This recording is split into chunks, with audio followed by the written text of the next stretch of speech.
आज शहरी विकास मंत्रालय का औचक निरीक्षण किया। नायडू मंत्रालय के एक एक कमरे में गए, वहां उन्होंने करीब 80 स्टाफ मेंबर्स को सीट पर नहीं देखा। उन सभी स्टाफ से ऑफिस में नहीं होने की वजहें अब पूछी गई हैं।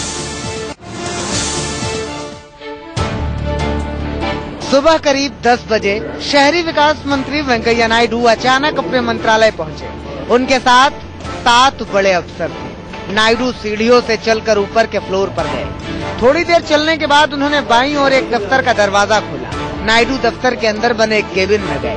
केबिन में कुर्सी खाली थी। उनके साथ के अफसरों ने पेपर पर कुछ नोट किया। इसके बाद वेंकैया नायडू दूसरी सीट पर गए। वहाँ भी कुर्सी खाली थी। नायडू ने अफसरों से कुछ कहा और फिर वहाँ से दूसरे कमरे में गए। इस कमरे में 3 स्टाफ मौजूद थे। नायडू को देखते ही वो खड़े हो गए। एक महिला ने नायडू से कुछ बातें कही और फिर नायडू इस कमरे से निकल गए। इसके बाद नायडू ने एक बड़े अधिकारी का कमरा खोला, लेकिन दरवाजे पर से ही आगे बढ़ गए। यहाँ से निकलकर नायडू और उनके अफसर एक दूसरे अधिकारी के ऑफिस में घुसे।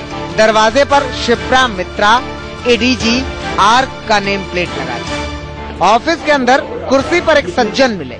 पास की कुर्सी खाली मिली तो नायडू ने उनसे सवाल पूछे। इसके बाद वेंकैया नायडू एक और कमरे के अंदर गए। वहाँ सिर्फ एक महिला थी।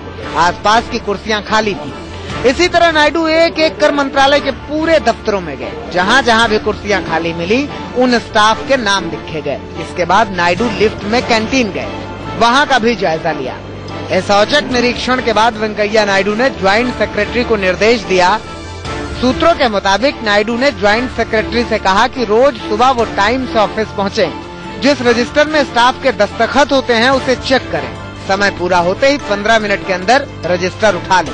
जिसका भी रजिस्टर में नाम न हो उसकी सैलरी काटी जाए। वेंकैया नायडू के आज के औचक निरीक्षण के बाद संकेत हैं कि जिन मंत्रालयों में पंचिंग मशीन नहीं लगी है, वहां जल्द से जल्द पंचिंग मशीनें लगाई जाएं। Bureau report, India news.